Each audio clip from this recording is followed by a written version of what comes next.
Okay guys, this is chapter 3, section 1, the first part of chapter 3. Not a terribly hard section here, okay? We're talking about, today we're going to be talking about parallel lines, perpendicular lines, and skew lines, alright? Obviously, I think most of you are pretty good in probably understanding what parallel lines are, okay? They never cross, they never touch, like railroad tracks, lines going down a highway, the yellow lines, they're never going to cross or intersect, all right? Whereas perpendicular lines, as you can see here, they're always going to make a 90-degree angle, all right? That's probably the big key thing for that, is they're going to make a 90-degree angle, all right? Skew lines are a little different, and we'll talk about that in an example too. So here in example 1, let's just talk about parallel and perpendicular. So I'm going to make a little drawing here. And let's just pretend that these two lines are parallel. One thing I'm going to add to this line is you're going to start seeing little arrows on lines. If you see something like this on a line, these two lines, that means that they're parallel to each other. Okay, and let's see here. Then we're also going to have, let's make another line kind of going this direction. But then we have one going perfect right there. Now this one is making a 90-degree angle there. I'm going to label my lines. This is P, this is M, this is N, and this is Q. Alright. So now if we wanted to label who is parallel, it'd be real easy to see that Q and M are our parallel lines here. So if we were going to write that, alright, you would write that, and I'm just going to kind of shrink this off to the side here. You can use the back of your paper. If you have more room on yours, that's fine. But if you were going to write that those two lines are parallel, you would just say, use lowercase letters, M, and kind of make two slanted lines like this. That kind of indicates parallel. Alright? So M is parallel to Q. Alright? Now, still looking at this picture, alright, let's talk about who's perpendicular, who's making 90-degree angles. Alright? Well, again, how we would write this is, obviously, as you can see here, M and P, because we got that perfect corner right there, they are perpendicular and make a 90-degree angle. So we would say M is perpendicular, a little upside down T to Q, like that. And then also, I'm sure you're aware of this, but Q and P are also perpendicular because, again, you see the little 90-degree corner right there. So we would say Q is perpendicular to P. Okay. Now, is N, line N over here, was he parallel to anybody? Hopefully you're shaking your head no.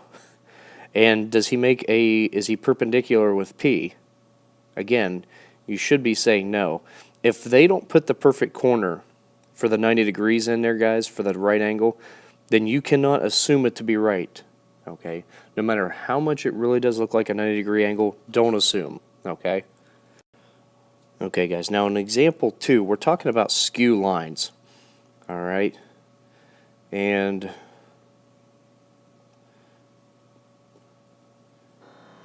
skew lines, two lines that do not lie in the same plane and do not intersect. Okay, so they're lines that they're never going to touch, and yet they're on different planes altogether. Okay. Or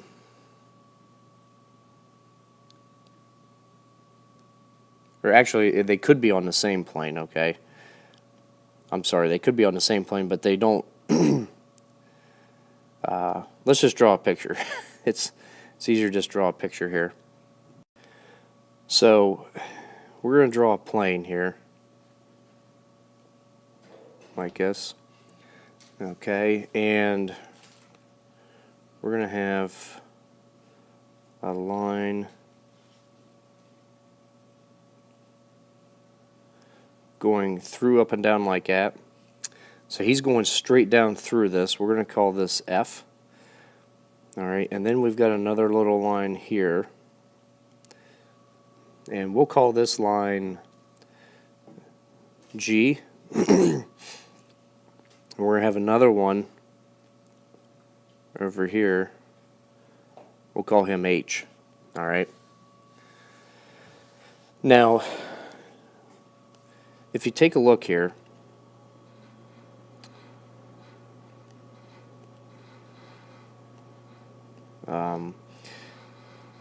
my H and my G, they're on the same plane, okay? And they're parallel to each other. They're running up and down, they're parallel. So these would not be skew lines at all, all right? And they're not skew lines because they lie on the same plane. It'd be like having two rulers setting on your tabletop, okay? And they're parallel. They're on the same plane. But now, who is skew is F and G.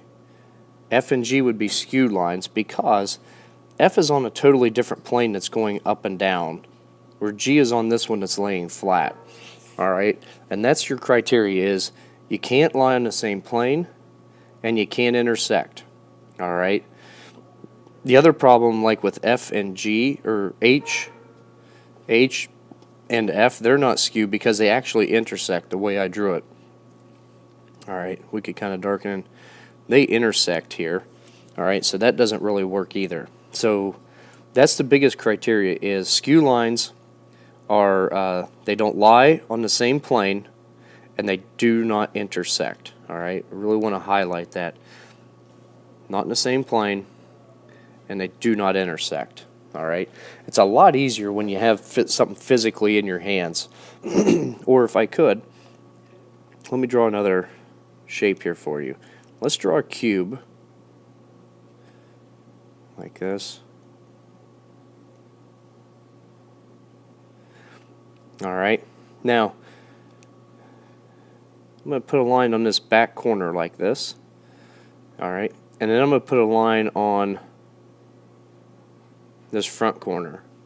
So this one, and let's label them just so we know who we're talking about. Let's call this A and this one B. Okay. So A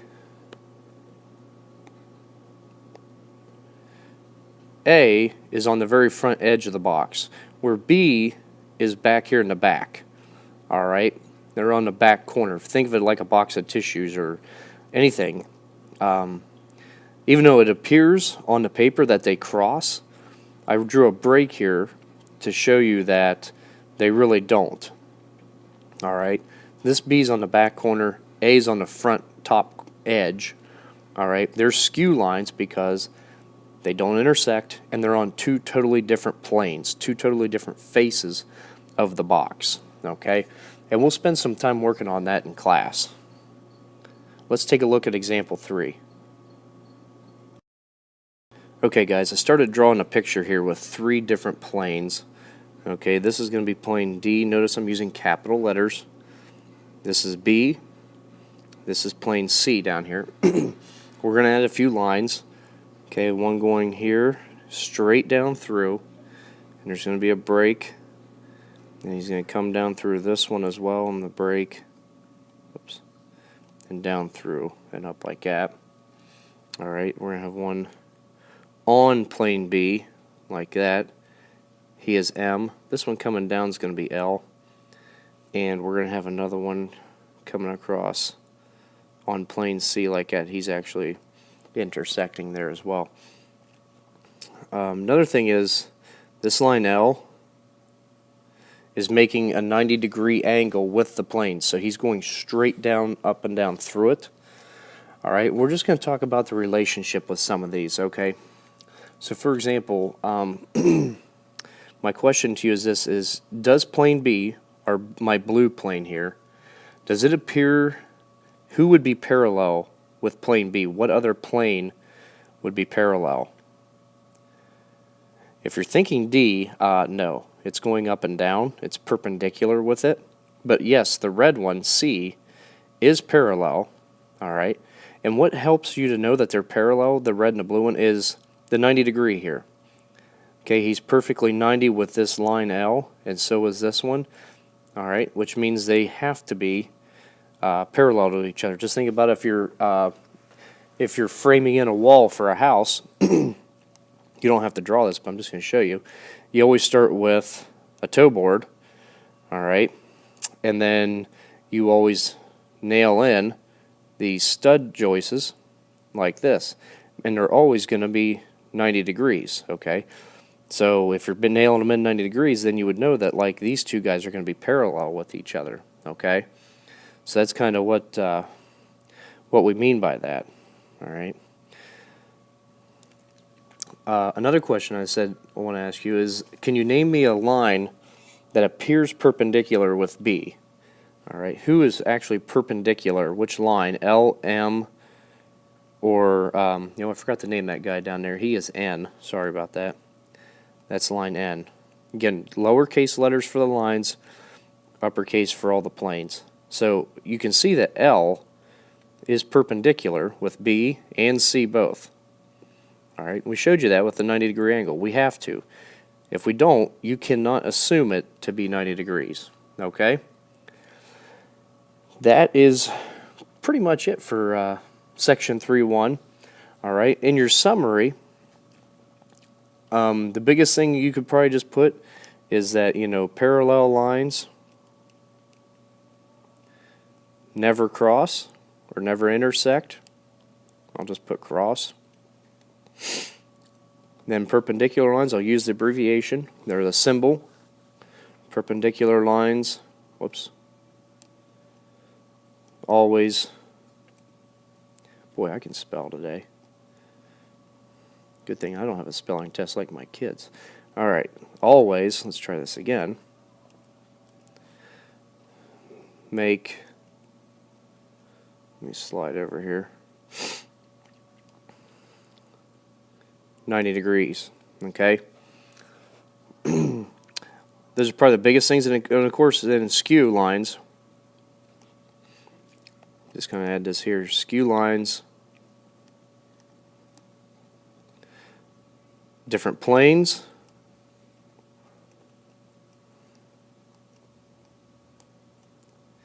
And do not touch. They don't intersect.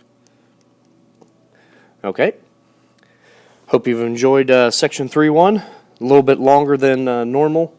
Had to draw some tough shapes. Like I say, in class we will spend a lot of time doing some stuff. We'll do some hands-on stuff too. All right. Have a great rest of the day.